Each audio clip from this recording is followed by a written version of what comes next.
ಅಲ್ಲಿ ಹೊಸ್ತಾಗ ಹಾಕಿರೋದೇ ಕ್ರಾಕ್ ಬಿಟ್ಟವೆ.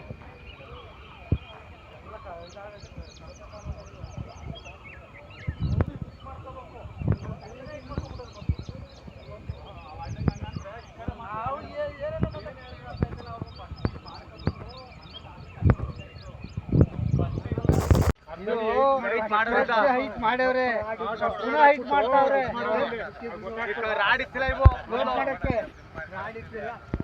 ಪುನಃ ಸ್ಲೋಪ್ ಮಾಡಕ್ಕೆ ಹೆಚ್ಚವ್ರೆ ಆಗ್ಲೇ ಇವರು. ಪುನಃ ಸ್ಲೋಪ್ ಮಾಡಕ್ ಮಾಡಿರೋ ಆಟ ಇದು. ಫಸ್ಟ್ ಎತ್ತಿದ್ರು ರಾಡ್ ಎಷ್ಟು ಬಿಟ್ಟಿದ್ರು. ಇಲ್ಲ ಆ ಕಡೆ ಇನ್ನೂ ಚೆನ್ನಾಗಿ ಕಾಣ್ತದೆ.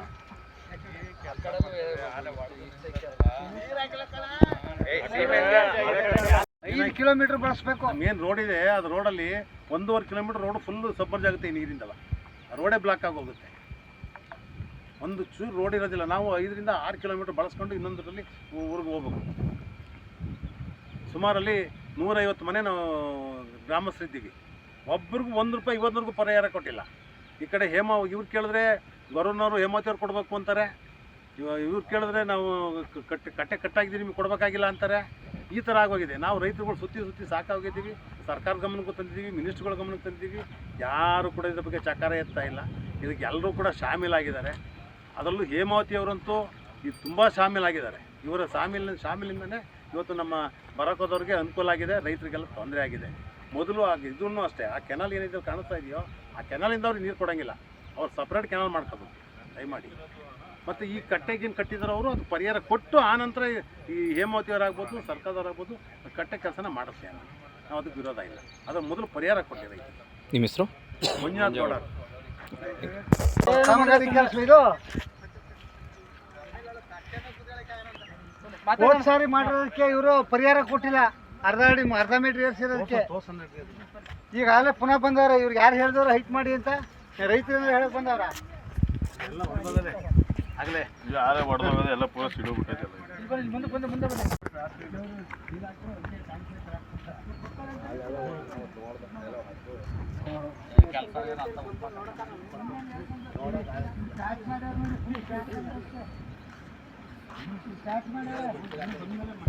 ಇದು ತೋರ್ಸೋಣ. ಇಲ್ಲೆಲ್ಲ ಪೂರ ಕ್ರಾಕ್ ಆಗಿರೋದು ನೋಡಿ. ಅಲ್ಲೇ ಬೀರುತ್ತೆ ಎಲ್ಲ.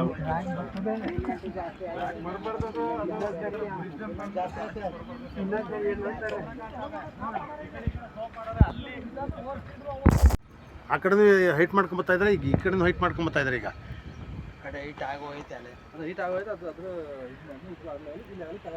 ಈ ಲೆವೆಲ್ ಇದೆಯಲ್ಲ ಸರ್, ಇದು ಚಿಕ್ಕಮಂದಿಗೆರೆ ಬಿಟ್ಟು ಮುಂದಕ್ಕೆ ಹೋಗುತ್ತೆ ನೀರು. ಬ್ಯಾಕ್ ವಾಟ್ರು ಇದು 1.5 ಅಡಿ ಮೊದಲು ತಗೊಂಡಿದೆ. ಹಳೆ ಕಟ್ಟದ 1.5 ಅಡಿ. ಇದಕ್ಕೆ ಈ 1.5 ಅಡಿ ರೈಸ್ ಮಾಡಿರೋದಕ್ಕೆ ಪರಿಹಾರ ಕೊಟ್ಟಿಲ್ಲ. ಇದನ್ನ ಬರಕ ಪವರ್ ಕಾರ್ಪೊರೇಷನ್ ಲಿಮಿಟೆಡ್ನವರು ಮಾಡಿರ್ತಕ್ಕಂಥದ್ದು. ಅವರ ಏನೊಂದು 3 ಮೆಗಾವಾಟ್ಸ್ ಒಂದು ಪ್ರಾಜೆಕ್ಟ್ ಮಾಡಿದ್ದಾರೆ.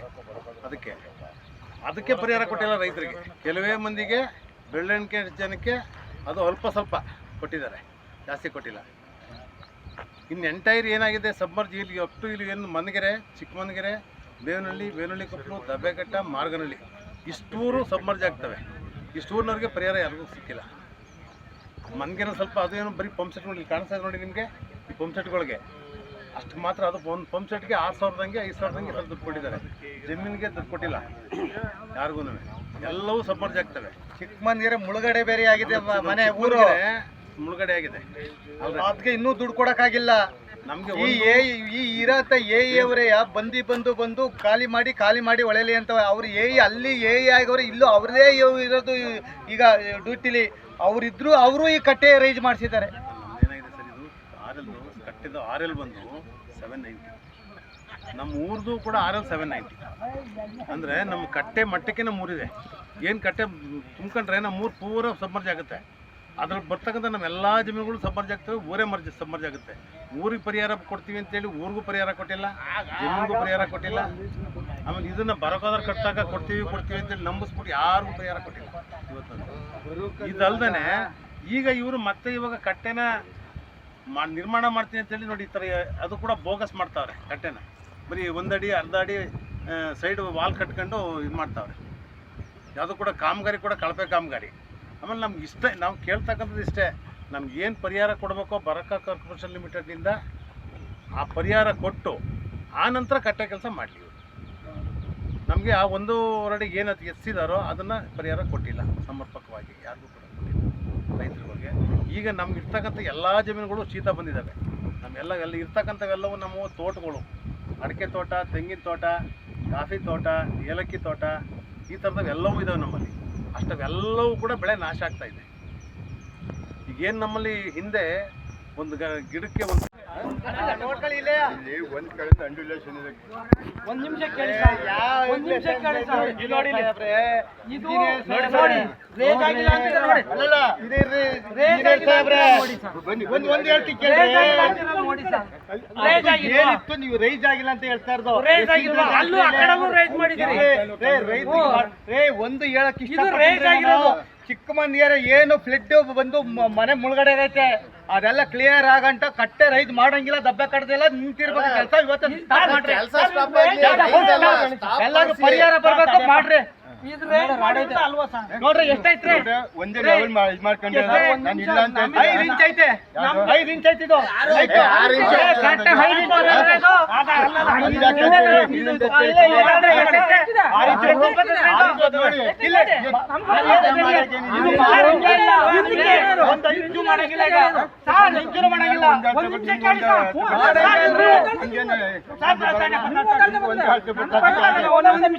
ಸರ್ ಇಲ್ಲಿ 4-5 ಇಂಚು ರೇಜ್ ಆಗೈತೆ. ನೀರು ಹಿಂದಕ್ಕೆ ನಮಗೆ ಗೊತ್ತಿಲ್ಲ, ನೀವು ಇಂಜಿನಿಯರ್ ಸಾಹೇಬ್ರುಗಳು ಹಿಂದಕ್ಕೆ ಎಷ್ಟು ರೇಜ್ ಆಗ್ಬೋದು?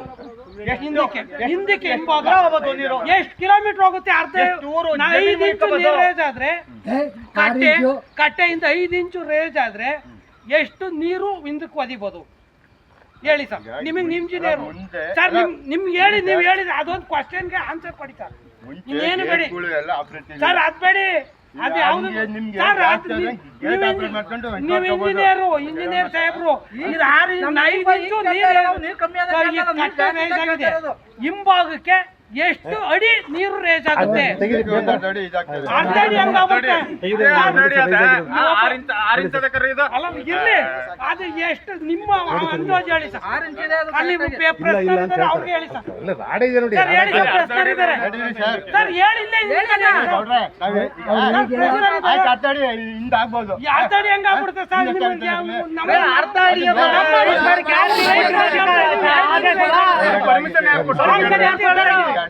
ಈಗ 2 ಅಡಿ ರೇಜ್ ಆಗುತ್ತೆ ಅಂತ